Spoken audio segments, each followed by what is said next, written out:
गोविन्दाय नमो नमः। प्रथमो हनुमन्नाम द्वितीयो विनिमये च पूर्णप्रज्ञस्तुतेस्तु भगवत्कार्यसाधकः तपो विद्या विरक्त्यादिगुणमुखाकरान्नहं वादिराजगुरुवन्दे हयग्रीवपदाश्रयामि आपादमूलिपर्यन्तं गुरूणामार्पतिं स्मरेत् येन विघ्नाः प्रणश्यन्ति सिद्ध्यन्ति च मनोरथाः। श्रीगुरुभ्यो नमः। ಚಾತುರ್ಮಾಸ ವ್ರತ ಸಂಕಲ್ಪ ಬಹಳ ವಿಶಿಷ್ಟವಾದದ್ದು. ಆ ಸಂಕಲ್ಪದಲ್ಲಿ ಹೇಳುವಂತೆ ಇದು ಪ್ರಾವೃಷಿ ಕಾಲ, ಮಳೆ ಕಾಲ ಅಂತ. ಅದು ಚೆನ್ನೈಯ ಮಳೆಗಾಲ ಅಲ್ಲ ಇದು. ಆದರೆ ಶಾಸ್ತ್ರ ಪ್ರಕಾರ ಆಷಾಢ ಮಾಸದಿಂದ ಕಾರ್ತಿಕ ಮಾಸದ ತನಕ ಚಾತುರ್ಮಾಸ ವ್ರತ ಅಂತ ಇರುವಂಥದ್ದು. ಅದರಲ್ಲೂ ವಿಶೇಷವಾಗಿ ಇದು ಮಳೆಗಾಲ. ಈ ಮಳೆಗಾಲದಲ್ಲಿ ರಸ್ತೆಯಲ್ಲಿ ಪ್ರಾಣಿ ಸಂಕಟಗಳು ಕಾಣ್ತಾರೆ. ಯತಿಗಳು ಪರಹಿಂಸೆಯನ್ನ ತ್ಯಾಗ ಮಾಡಿದವರು, ನಾವು ಮತ್ತೊಬ್ಬರಿಗೆ ಹಿಂಸೆ ಮಾಡುವುದಿಲ್ಲ ಅಂತ ತ್ಯಾಗ ಮಾಡಿ ಬಂದವರು. ಒಂದೊಮ್ಮೆ ನಮ್ಮ ಸಂಚಾರದಿಂದ ಅಂತಹ ಪ್ರಾಣಿ ಸಂಕುಲಕ್ಕೆ ಹಿಂಸೆ ಆಗ್ತದೆ, ಹಾಗಾಗಿ ನಾನಿಂದು ಹೋಗುವುದಿಲ್ಲ, ಒಂದು ಕಡೆಯಲ್ಲಿ ನಿಲ್ಲುತ್ತೇನೆ ಅನ್ನುವುದಾಗಿ ಸಂಕಲ್ಪ ಮಾಡುವುದು ದೇವರೆದುರಲ್ಲಿ. ಅದು 4 ತಿಂಗಳು ಅಸತಿ ಬಾಧಗೆ ಅಲ್ಲಿ ಇರುವಂತಹ ಜಾಗದಲ್ಲಿ ಪ್ರವಾಹ ಮೊದಲಾದದ್ದು ಅಥವಾ ಗಲಾಟೆ ಯಾವುದೋ ಒಂದು ಸಮಸ್ಯೆ ಬರದಿದ್ದರೆ 4 ತಿಂಗಳು ನಾವು ಅಲ್ಲಿದ್ದು ಚಾತುರ್ಮಾಸವನ್ನು, ಆಮೇಲೆ ಅಲ್ಲೇ ಶಾಸ್ತ್ರ ಹೇಳಿಕೊಡುತ್ತೆ ಪಕ್ಷವೈ ಮಾಸ 15 ದಿನ ಅಂದರೆ ಒಂದು ಮಾಸ. ಈ ಲೆಕ್ಕಾಚಾರದ ಪ್ರಕಾರ 2 ತಿಂಗಳು ನಾನು ಚಾತುರ್ಮಾಸ ವ್ರತ ಸಂಕಲ್ಪ ಮಾಡುತ್ತೇನೆ ಅಂತ ಸಂಕಲ್ಪ ಮಾಡುವಂತ ಗೃಹಸ್ಥರೆಲ್ಲರೂ ಕೂಡ ಕೇಳ್ಕೊಳ್ಬೇಕಂತೆ. ಏನಂತ? ಭಗವಂತ ದರ್ಶನ ಸ್ಪರ್ಶನಾಲಾಪೈ, ಭಗವಂತ ಪುಣ್ಯದಾಯಕ, ನೀವು ದರ್ಶನದಿಂದ ಸ್ಪರ್ಶನದಿಂದ ಮಾತುಕತೆಯಿಂದ ಪುಣ್ಯವನ್ನು ಕೊಡುವವರು, ಯಥಾಶಕ್ತಿಯಾಗಿ ನಿಮ್ಮ ಸೇವೆ ಮಾಡ್ತೇವೆ, ಅನುಗ್ರಹಿಸಿ ಅಂತ ಪ್ರಾರ್ಥನೆ ಮಾಡಬೇಕು ಅಂತ. ಯಾಕೆ? ಯತಿಗಳಿಗೆ ಸ್ವತಃ ಏನು ಮಾಡಿಕೊಳ್ಳಿಕ್ಕಿಲ್ಲ ಅಂತ ಶಾಸ್ತ್ರ ಹೇಳುವಂಥದ್ದು. ಎಲ್ಲಿಯ ತನಕ ಅವರ ವಸ್ತ್ರವನ್ನು ಅವರೇ ಹಿಂಡಿಕೊಳ್ಳಲಿಕ್ಕೂ ಇಲ್ಲ ಅಂತ. ಬಾವಿಯಿಂದ ನೀರೆಳೆದು ಹಾಕೊಳ್ಳುವಂಥದ್ದು ಇತ್ಯಾದಿ ಯಾವುದೂ ಇಲ್ಲ. ಭಿಕ್ಷೆ ಕುಳಿತರೂ ಕೂಡ ಮತ್ತೊಬ್ಬರು ಕೈಗೆ ನೀರು ಹಾಕಿದರೆ ಮಾತ್ರ ಭಿಕ್ಷೆ ಸ್ವೀಕಾರ ಮಾಡಬಹುದು, ಇಲ್ಲ ಅಂದ್ರೆ ಅದು ಇಲ್ಲ. ಅಲ್ಲಿಯ ತನಕ ಯತಿಗಳ ವ್ಯವಸ್ಥೆ ಇದೆ. ಆ ದೃಷ್ಟಿಯಲ್ಲಿ ಗೃಹಸ್ಥರ ಕರ್ತವ್ಯ ಯತಿಗಳಿಗೆ ಈ ವ್ರತವನ್ನ ನೀವು ನಮ್ಮ ಯಥಾಶಕ್ತಿಯಾದ ಸೇವೆ ಮಾಡುತ್ತೇವೆ, ನೀವು ಅನುಗ್ರಹಿಸಿ ಅಂತ. ಮತ್ತೆ ಇಲ್ಲಿ ಸೇವೆ ಮಾಡುವಾಗ ಅವರಿಂದ ಕೇಳುವಂತಹ ಮಾತು ಇದೆಲ್ಲವೂ ಕೂಡ ನಮ್ಮ ಉದ್ಧಾರಕ್ಕೆ ಕಾರಣ. ಅದಕ್ಕೆ ಚಾತುರ್ಮಾಸ ವ್ರತದ ಬಗ್ಗೆ ನಾರದರ ಬಹಳ ದೊಡ್ಡ ದೃಷ್ಟಾಂತ. ಹೀಗೆ ಮುನಿಗಳೆಲ್ಲರೂ ಚಾತುರ್ಮಾಸ ವ್ರತ ಮಾಡಿದ್ದರು. ನಾರದ ತಮ್ಮ ಪೂರ್ವಾಶ್ರಮದಲ್ಲಿ, ನನ್ನ ಪೂರ್ವ ಜನ್ಮದಲ್ಲಿ ನಾನು ಅವರ ಸೇವೆ ಮಾಡಿದ್ದೆ, ಅವರ ಉಪದೇಶದಿಂದ ವಿಷ್ಣುವಿನ ಧ್ಯಾನದ ಒಂದು ಎಚ್ಚರ ಬಂತು ಅನ್ನೋ ಕಥೆ ಭಾಗವತದಲ್ಲಿ ಕೇಳುತ್ತೆ. ಅರ್ಥಾತ್ ಚಾತುರ್ಮಾಸ ವ್ರತ ಅನ್ನುವಂಥದ್ದು ಇದು ಕೇವಲ ಯತಿಗಳಿಗೆ ಮಾತ್ರ ಅಲ್ಲ, ಯಾರು ಮನುಷ್ಯರಾಗಿ ಹುಟ್ಟಿದ್ದಾರೋ ಅವರೆಲ್ಲ ಚಾತುರ್ಮಾಸ ವ್ರತ. ವರಾಹ ದೇವರು ಬೇರೆ ಬೇರೆ ಪುರಾಣಗಳ ಮಾತು ಬರ್ತದೆ, ನೀವು ಬೇರೆ ಯಾವನ್ನ ಬೇಕಾದರೂ ಮಾಡಿ, ಆದರೆ ಚಾತುರ್ಮಾಸ ವ್ರತ ಮಾಡಿದರೆ ನಿಷ್ಫಲ ಆಗ್ತದೆ ಅಂತ. ಒಮ್ಮೊಮ್ಮೆ ಚಾತುರ್ಮಾಸ ವ್ರತ ಮಾಡದಿದ್ದರೆ ನರಕಕ್ಕೆ ಈಡಾಗಬೇಕಾಗ್ತದೆ ಎಂಬ ಎಚ್ಚರಿಕೆಯನ್ನ ಪುರಾಣಗಳಲ್ಲಿ ಕೇಳುತ್ತೇವೆ ನಾವು. ಹಾಗಾಗಿ ನಾವು ಈ ಚಾತುರ್ಮಾಸದಲ್ಲಿ ಏನೆಲ್ಲ ವ್ರತಗಳನ್ನು ಮಾಡಬಹುದು ದೊಡ್ಡ ಪಟ್ಟಿ ಕೊಡ್ತದೆ. ನಮಗೆ ಅತಿ ಇಷ್ಟವಾದ ಪದಾರ್ಥಗಳನ್ನು ದಾನ ಮಾಡುವಂಥದ್ದು ಅದು ಒಂದು ವ್ರತ. ಅಷ್ಟೇ ಅಲ್ಲ, ಬಿಡುವಂಥದ್ದು. ಉಪ್ಪು ನನಗಿಷ್ಟ ಅಂದ್ರೆ ಉಪ್ಪು ಖಾರ ಇದ್ದರೆ ಮಾತ್ರ, ಅದಿಲ್ಲದೆ ಊಟ ಮಾಡುವಂತಹ ಸಂಕಲ್ಪ, ಇದೆಲ್ಲವೂ ಇದೆ. ಈ 4 ತಿಂಗಳು ಇಂತಹ ಶಾಖವ್ರತ, ದಧಿವ್ರತ, ಕ್ಷೀರವ್ರತ, ದ್ವಿದಳ ವ್ರತ, ಈ ವ್ರತಗಳ ಜೊತೆಗೆ ಇದನ್ನು ಕೂಡ ಲಕ್ಷ ಪ್ರದಕ್ಷಿಣೆ, ಲಕ್ಷ ಭಕ್ತಿ, ಮತ್ತೆ ಇಡೀ ಮಾಸದಲ್ಲೂ ಕೂಡ ನೆಲದಲ್ಲಿ ಮಲಗುವಂಥದ್ದು ಇತ್ಯಾದಿ ಇತ್ಯಾದಿ ಬೇರೆ ಬೇರೆ ರೂಪದಲ್ಲಿ. ಯಾಕೆ ಅಂದರೆ ವರಾಹ ಹೇಳುವಂಥದ್ದು ನನಗೆ ಇದು ಅತಿ ಇಷ್ಟವಾದ ಮಾಸ ಯಾವುದು? ಚಾತುರ್ಮಾಸ ವ್ರತ. ಈ ಮಾಸದಲ್ಲಿ ಮಾಡುವಂತಹ ಜಪ, ದಾನ, ತಪ, ಹೋಮ ಎಲ್ಲವೂ ಕೂಡ ವಿಶಿಷ್ಟವಾದ ಫಲ ಕೊಡ್ತದೆ. ಆದರೆ ಈ 4 ತಿಂಗಳಲ್ಲೂ ಕೂಡ ಮದುವೆ ಮೊದಲಾದ ಕಲ್ಯಾಣ ಮಾಡಲಿಕ್ಕಿಲ್ಲ. ಯಾಕೆ? ಭಗವಂತ ಮಲಗಿರ್ತಾನೆ, ನಮಗೆ ಅನುಗ್ರಹ ಮಾಡುವ ಜನಾರ್ದನ ಪಾಪಂಯಾತಿ ಶೇಷಾಂತಿ ಅಂತ ಶಾಸ್ತ್ರ ಹೇಳುವಂಥದ್ದು. ಈ ಆಷಾಢ ಶುದ್ಧ ಏಕಾದಶಿ ವಿಷ್ಣು ಮಲಗುತ್ತಾನೆ, ಯೋಗ ನಿದ್ರೆ ಕರೆದುವಂಥದ್ದು. ಕಾರ್ತಿಕ ದ್ವಾದಶಿ, ಉತ್ಥಾನ ದ್ವಾದಶಿ, ಅಲ್ಲಿಯ ತನಕ ಮಲಗಿರ್ತಾನೆ. ಈ 4 ತಿಂಗಳಲ್ಲಿ ಶುಭ ಕಾರ್ಯ ಮಾಡಲು ಇಂತಹ ಸಾಧನೆಯನ್ನು ಮಾಡಿಕೊಳ್ಳಿರುವಂಥದ್ದು ಚಾತುರ್ಮಾಸ ವ್ರತ. ಹಾಗಾಗಿ ದೊಡ್ಡ ಭಾಗ್ಯ ನಮಗೆ ಮಾನವ ಜನ್ಮ ಬಂದಿದೆ. ಈ ಮಾನವ ಜನ್ಮ ಸಾರ್ಥಕ ಆಗಬೇಕು. ಆ ದೃಷ್ಟಿಯಿಂದ ಚಾತುರ್ಮಾಸ ವ್ರತ ಸಂಕಲ್ಪವನ್ನು ಮಾಡಬೇಕು. ಯಾವುದೋ ಆಹಾರ ದೀಕ್ಷೆ, ಅದರ ಜೊತೆಗೆ ಬೇರೆಲ್ಲವೂ ವಿಚಾರ. ನಮಗೆ ನಾಲಿಗೆ ರುಚಿ ಬಹಳ ಕಷ್ಟ, ಬಿಡಲಿಕ್ಕೆ ಆಗುವುದಿಲ್ಲ. ಪ್ರತಿದಿನವೂ ಕೂಡ ಆ ಹಸಿಮೆಣಸು, ಕೆಂಪು ಹಣ್ಣು ಇದರದ್ದೇ ಪದಾರ್ಥ ತಿಂದು ನಮಗೆ ಬಿಟ್ಟಿರಲಿಕ್ಕೆ ಕಷ್ಟ ಆಗ್ತದೆ. ಆದರೆ ಹಿಂದೆ ನಮ್ಮ ಜೀವನದಲ್ಲಿ ಸಿಟ್ಟು ಬಂದಾಗ ಉಪವಾಸ ಮಾಡಿದ್ದೀವಿ. ಏಕಾದಶಿ ಉಪವಾಸ ಅಲ್ಲ, ಸಿಟ್ಟು ಬಂದಾಗ ಊಟ ಮಾಡದೇ ಇದ್ದಿದ್ದಿದೆ. ಅಥವಾ ಬೇರೆ ಸಂದರ್ಭದಲ್ಲಿ ಹುಣ್ಣಾಯಿತು ಮತ್ತೊಂದು ಖಾರ ತಿನ್ನಬಾರದು, ಆಗ ಕೇವಲ ಮಜ್ಜಿಗೆ ಊಟ ಮಾಡಿದ್ದೂ ಇದೆ. ಅಂದರೆ ಮನಸ್ಸು ಮಾಡಿದರೆ ಈ ಒಂದು ತಿಂಗಳು ಆರಂಭದ್ದು ಕೊನೆಗೆ ಸ್ವಲ್ಪ ಕಷ್ಟ ಅಂತ. ಹಸಿಮೆಣಸು ಮೊದಲು ಬರುವುದಿಲ್ಲ, ಮತ್ತೊಂದು ಕೊನೆಯ ಗೆಡ್ಡೆಗೆಣಸು, ವಾಯು ಆಗ್ತದೆ ಮತ್ತೊಂದು ಅಂತ.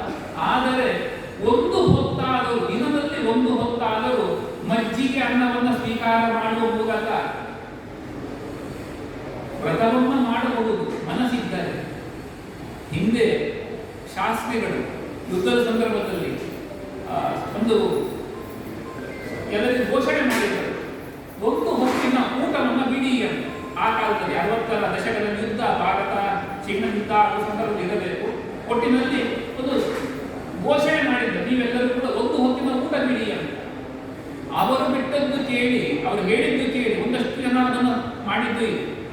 ಇತ್ತೀಚೆಗೆ ಇರಾನ್ ಅಮೆರಿಕ ಯುದ್ಧ ಆಗುವಾಗ ಮೋದಿ ಅವರು ಘೋಷಣೆ ಮಾಡಿ, ನೀವೆಲ್ಲರೂ ಕೂಡ ಎಣ್ಣೆ ಪದಾರ್ಥ ಕಡಿಮೆ ಬಳಸಿ, ಬಂಗಾರದ ಖರೀದಿಯನ್ನು ಮುಂದಿನ ವರ್ಷಕ್ಕೆ ಫಾರ್ವರ್ಡ್ ಮಾಡಿ, ಮುಂದಿನ ವರ್ಷಕ್ಕೆ ಕಾಯ್ದಿರಿಸಿ ಅಂತ. ಇದನ್ನು ಕೂಡ ನಾವು ಪಾಲಿಸಿದ್ದಿದೆ. ಮದುವೆ ಕೂಡ ನಡೆದಿದ್ದಿದೆ. ಇಲ್ಲ, ಈ ಸಲ ಬಂಗಾರ ಖರೀದಿ ಇಲ್ಲದೆ ಮದುವೆ ಮುಂದೆ ಅನುಕೂಲ ಆದಾಗ ಮಾಡುವ ಅಂತ ಮಾಡಿದ್ದು ಇದೆ.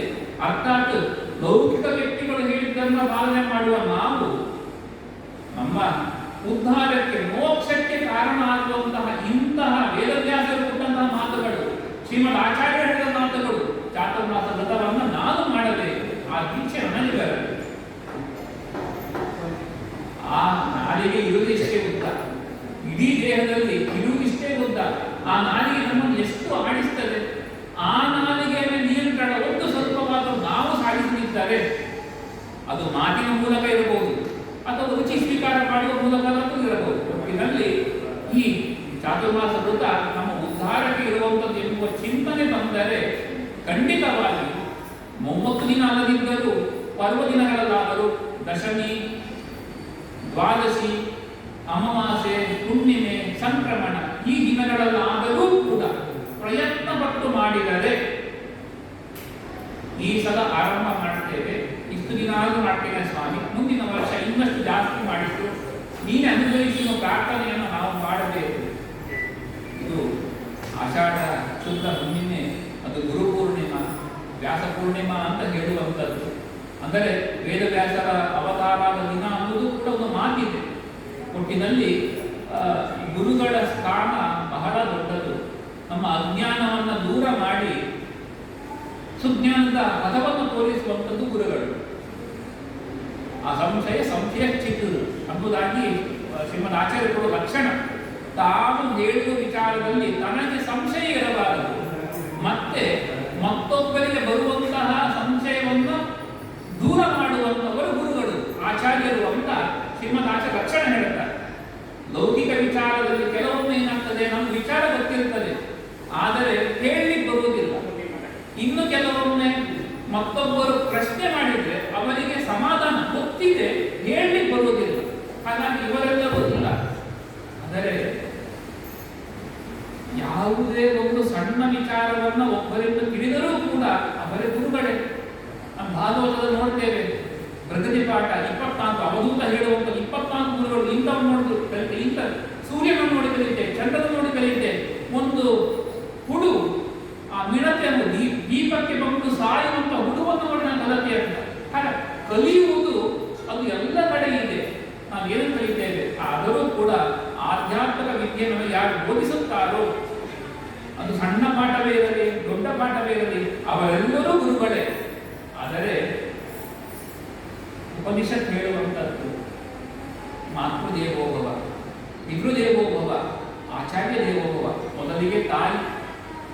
ತಂದೆ ಆಚಾರ್ಯ, ಇವರೆಲ್ಲರೂ ಗುರುಗಳು. ನಾವು ನಮಗೆ ಶಾಸ್ತ್ರ ಪಾಠ ಹೇಳಿದ ಗುರುಗಳನ್ನು ಸ್ಮರಣೆ ಮಾಡ್ತೇವೆ, ನಮ್ಮ ತಂದೆ ತಾಯಿಗಳನ್ನು ಸ್ಮರಣೆ ಮಾಡುವುದಿಲ್ಲ, ದೇವರಿಗೆ ಪ್ರೀತಿ ಆಗುವುದಿಲ್ಲ. ಕರ್ತವ್ಯ ತಂದೆ ತಾಯಿಯರ ಪಾಲನೆ, ಅವರನ್ನು ಗೌರವಿಸುವಂಥದ್ದು, ಅವರಿಗೆ ನಮಿಸುವಂಥದ್ದು ನಮ್ಮ ಕರ್ತವ್ಯ. ಆಚಾರ್ಯ ಮೊದಲಿಗೆ ತಾಯಿ. ಯಾಕೆ? ಆ ತೊದಲು ಮಾತು ತಿದ್ದಿ ತೀಡಿ ನಮಗೊಂದು ರೂಪ ಕೊಡುವ ತಾಯಿಯ ಕರ್ತವ್ಯ. ತಂದೆ ಪೋಷಣೆ ಮಾಡಿ ನಮ್ಮ ರಕ್ಷಣೆ ಮಾಡಿದ್ದು, ಹಾಗಾಗಿ ಈ ದೇಹದಿಂದಾಗಿ ಸಾಧನೆ, ಅವರು ಪ್ರಧಾನ. ಆಮೇಲೆ ಎಲ್ಲ ಗುರುಗಳು ಕೂಡ. ಇಂತಹ ಗುರುಪೂರ್ಣಿಮೆಯ ದಿನ ವಿಶೇಷವಾಗಿ ವೇದವ್ಯಾಸರನ್ನು ಸ್ಮರಣೆ ಮಾಡಬೇಕು. ಜಗದ್ಗುರುಗಳಾದ ಶ್ರೀಮದ್ ಆಚಾರ್ಯರು ನಮಗೆ ಈ ಪದವನ್ನ ಏನು ದುರ್ಮ ಉದ್ರತ್ಯ ಅಭಿನಿವೇಶಿತ ಸಮ್ಯಕ್ ಶ್ರೀ ವೈಷ್ಣವೇ ಮಾರ್ಗೆ ಕೂಡ ಪ್ರಜ್ಞೆ ನಮಾಮ್ಯ, ಯಾವುದೋ ಮಾರ್ಗದಲ್ಲಿದ್ದವರನ್ನ ಈ ಮಧ್ವ ಪರಂಪರೆಗೆ ಈ ಸರಿಯಾದ ಪದದಲ್ಲಿ ನಮಗೆ ತೊಡಗಿಸಿದವರು ಪೂರ್ಣ ಪ್ರಜ್ಞರು ಶ್ರೀಮದ್ ಆಚಾರ್ಯರು. ಅವರ ಸ್ಮರಣೆ, ಅವರಿಗೂ ಗುರುಗಳಾದ ವೇದವ್ಯಾಸರ ಸ್ಮರಣೆ ನಮ್ಮೆಲ್ಲ ಅದು ಅಭೀಷ್ಟಕ್ಕೆ ಕಾರಣ ಆಗುವಂಥದ್ದು. ಆ ನಿಟ್ಟಿನಲ್ಲಿ ಮಾನವ ಜನ್ಮದೊಂದದೆಂಬ ಎಚ್ಚರ ನಮಗೆ ಚೆನ್ನಾಗಿ ಬರಲಿ. ಬಂದಾಗ ಕಂಡೇ ಕಾಣುತ್ತದೆ. ಎಚ್ಚರ ಎಲ್ಲಿ ತನಕ ಬರುವುದಿಲ್ಲ, ಅಲ್ಲಿ ತನಕ ನಮ್ಮ ಸುತ್ತ ಎಷ್ಟೇ ಅಮೂಲ್ಯ ಪದಾರ್ಥಗಳಿದ್ದರೂ ಕೂಡ ಗಮನ ಬರುವುದಿಲ್ಲ. ಆ ದೃಷ್ಟಿಯಲ್ಲಿ ಈ ಚಾತುರ್ಮಾಸ ವ್ರತ ಹೇಳಿದಂತೆ ಪ್ರವಚನ ನಾರಾಯಣ ಪಂಡಿತ ರಚಿಸಿರುವಂತಹ ಸಂಗ್ರಹ ರಾಮಾಯಣದ ಪ್ರವಚನ. ಅದು ವಾಲ್ಮೀಕಿ ರಾಮಾಯಣ, ಶ್ರೀಮದ್ ಆಚಾರ್ಯ ರಚಿಸಿದ ಮಧ್ವ ರಾಮಾಯಣ, ಇವೆರಡನ್ನು ಕೂಡಿಸಿಕೊಂಡು ಸಂಕ್ಷಿಪ್ತವಾಗಿ ವಾಲ್ಮೀಕಿ ರಾಮಾಯಣ ಸಂಪೂರ್ಣ ಕಥೆಯನ್ನ ಅಲ್ಲಿ ಸಂಗ್ರಹ ಮಾಡಿಕೊಟ್ಟಿದ್ದಾರೆ. ಶ್ರೀಮದ್ ಆಚಾರ್ಯರ ಈ ಸಿದ್ಧಾಂತ ಅನುಗುಣವಾಗಿ ರಚಿಸಿರುವಂತಹ ಒಂದು ಕೃತಿ ಅದು. ಅದರ ಪ್ರವಚನ ಮತ್ತೆ ಪ್ರವೀಣಾಚಾರ್ಯ ಹೇಳಿದಂತೆ ಪಾದ ಪೂಜೆ ಕರೆದಂತೆ ಖಂಡಿತವಾಗಿಯೂ ಭಗವದ್ಗೀತೆ ಚಿಂತನೆಯನ್ನ ತಿಳಿಸಿಕೊಡುವ ಒಂದು ಪ್ರಯತ್ನವನ್ನು ಖಂಡಿತ ಮಾಡ್ತೇವೆ. ಇದೆಲ್ಲವೂ ಕೂಡ ಹರಿಗುರುಗಳ ಸಂಕಲ್ಪಕ್ಕೆ ಬರಲಿ. ನಮ್ಮಲ್ಲಿ ಧರ್ಮ ಪ್ರಜ್ಞೆ ಮತ್ತೆ ಮತ್ತೆ ಹೆಚ್ಚಾಗುವಂತೆ. ಯಾವತ್ತೂ ಕೂಡ ಚೆನ್ನೈ ಮಹಾನಗರದ ಒಂದು ಭಾಗ್ಯ, ಪ್ರತಿ ವರ್ಷವೂ ಕೂಡ ಒಬ್ಬರು ಯತಿಗಳಿರುವಂತದ್ದು. ಈಗಿನ ಕೆಲವು ಸಂದರ್ಭದಲ್ಲಿ ನಡೀತಾ ಇದೆ. ಅದು ಆನಂದ್ ಮೊದಲಾದಂತಹ ಸ್ವಯಂ ಸೇವಕರ ಬಳಗದ ಒಂದು ವಿಶಿಷ್ಟವಾದ ಏನೊಂದು ವಿಶ್ವಾಸ, ಭಕ್ತಿ ಎಲ್ಲವೂ ಇದ್ದಾಗ ಈ ಕಾರ್ಯ ಸುಗಮವಾಗಿ ಆಗ್ತದೆ. ಯಾಕೆ? ಪೂಜೆ ವ್ಯವಸ್ಥೆ ಮಾಡುವುದು ಹೌದು, ಒಂದು ದಿನ ಸರಿ, 2 ದಿನ ಸರಿ, ಇಷ್ಟು ದಿನವೂ ಕೂಡ ನಿತ್ಯದಲ್ಲೂ ಕೂಡ ಪೂಜೆ ವ್ಯವಸ್ಥೆ ಆಗಬೇಕು. ಅದಕ್ಕೆ ಇಂಥವರಿಗೆ ಹೇಳಬೇಕು, ನೀವು ಮಾಡಿಸಿ ಈ ಜವಾಬ್ದಾರಿ ಒಬ್ಬರು ಹೇಳಿದ್ರೆ ಕೇಳಬೇಕು ಅಂತಿಲ್ಲ, ಅನುಕೂಲ ಮಾಡುತ್ತಾರೆ. ನಮಗೆ ಮೊದಲಿನ ವ್ರತದ ಪೂಜೆಗಳು ಬೇಡ, ಕಷ್ಟ ಆಗ್ತದೆ, ನೆಕ್ಸ್ಟ್ ಇರಲಿ. ಹಾಗಾಗಿ ಇದನ್ನು ತೂಗಿಸುವುದು ಹೇಗೆ? ಎಲ್ಲವನ್ನ ಕೂಡ ವ್ಯವಸ್ಥೆ ಮಾಡಿಕೊಂಡು ದೊಡ್ಡ ಸೇವೆಯನ್ನ ಅವರು ಮಾಡ್ತಾ ಇದ್ದಾರೆ. ಆನಂದ ಅವರ ಎಲ್ಲರೂ ಕೂಡ ನಿಮ್ಮೆಲ್ಲರ ಸಹಕಾರ ಖಂಡಿತವಾಗಿಯೂ ಇದೆ. ವಿಶೇಷವಾಗಿ ನಮಗೆ ಕಲಿಮಾರ ಗುರುಗಳ ಆಶೀರ್ವಾದ. ಅವರು ಇಲ್ಲೊಂದು ಮಠ ಮಂದಿರ ನಿರ್ಮಾಣ ಮಾಡಿ ಒಳ್ಳೆಯ ವ್ಯವಸ್ಥಾಪಕರನ್ನು ನಿಯೋಜನೆ ಮಾಡಿದ್ದಕ್ಕೆ ಎಲ್ಲವೂ ಕೂಡ ಪೇಜಾವರ ಮಠವೂ ಇದೆ, ರಾಯರ ಮಠವೂ ಇದೆ, ವ್ಯಾಸರಾಜ ಮಠ, ಬೇರೆ ಬೇರೆ ಮಠಗಳ ಎಲ್ಲವೂ ಸಹಕಾರದಿಂದ ಈ ವ್ರತ ಅದು ವಿಶೇಷವಾಗಿ ನಡೆಯಬೇಕು. ನಿಮ್ಮೆಲ್ಲರಿಗೂ ಕೂಡ ಹರಿಗುರುಗಳ ಅನುಗ್ರಹವನ್ನು ಪ್ರಾರ್ಥಿಸುತ್ತಾ, ವಿಶೇಷವಾಗಿ ಇಂದು ನಮ್ಮ ಮಠದಲ್ಲಿ ಸರ್ವಶಾಖ ಸಮರ್ಪಣೆ ಸೋದೆ ವಾದಿರಾಜ ಮಠದ ಕ್ರಮವನ್ನೇ ನಾವು ನಮ್ಮ ಭೀಮನಕಟ್ಟೆ ಮಠದಲ್ಲೂ ಪಾಲಿಸುವಂಥದ್ದು. ಹಾಗಾಗಿ ಈ ದಿನ ಸೋದೆ ಮಠದಲ್ಲಿ ಸರ್ವಶಾಖ ಸಮರ್ಪಣೆ ಅಂತ ವಾದಿರಾಜರ ಕಾಲದಲ್ಲಿ ಒಂದೊಂದು ಸಂಪ್ರದಾಯ. ಈ ದಿನ ಯಾರೋ ಪದಾರ್ಥ ತಂದುಕೊಟ್ಟರು, ವ್ರತ ಇದ್ದರೂ ಕೂಡ ರಾಜವರು ಸಮರ್ಪಣೆ ಮಾಡಿದರು. ಆ ದೃಷ್ಟಿಯಿಂದ ಈ ಹುಣ್ಣಿಮೆ ಇದು ಪ್ರಥಮ ವ್ರತದ ದಿನವಾದರೂ, ಚಾತುರ್ಮಾಸದ ಪ್ರಥಮ ವ್ರತದ ಬರುವ ದಿನವಾದರೂ ಕೂಡ ಈ ದಿನ ಮಧ್ಯಾಹ್ನದ ಹೊತ್ತಿಗೆ ಮಾತ್ರ, ರಾತ್ರಿಗಿಲ್ಲ, ಮಧ್ಯಾಹ್ನ ಹೊತ್ತಿಗೆ ಮಾತ್ರ ಎಲ್ಲ ತರಕಾರಿಗಳನ್ನು ಕೂಡ ನಿತ್ಯದಲ್ಲಿ ಹಿಂದೆ ವ್ರತದ ಮೊದಲೇನಿತ್ತು ಅದೇ ರೀತಿಯಾಗಿ ದೇವರಿಗೆ ಸಮರ್ಪಣೆ ಮಾಡಿ ಸ್ವೀಕಾರ ಮಾಡುವ ಕ್ರಮ ಸೋದೆ ಮಠದಲ್ಲಿದೆ. ಅದರಂತೆ ಅಲ್ಲಿನ ಈ ಕ್ರಮವನ್ನು ಅನುಸರಿಸುವ ಮಠ ಭೀಮನಕಟ್ಟೆ ಮಠ. ಹಾಗಾಗಿ ಇಲ್ಲೂ ಕೂಡ ಆ ಕ್ರಮ ಇದೆ. ಹಾಗಾಗಿ ಒಮ್ಮೊಮ್ಮೆ ಈಗ ತೀರ್ಥಕ್ಕೆ ಪಚ್ಚೆ ಕರ್ಪೂರ ಕೇಸರಿ ಹಾಕಿದ್ದಾರೆ, ನಾವು ಸ್ವೀಕಾರ ಮಾಡ್ತೇವೆ, ಇಲ್ಲ ಮಾಡಿದ್ರೆ ಪಾಪ ಬರ್ತದ? ಖಂಡಿತ ಇಲ್ಲ.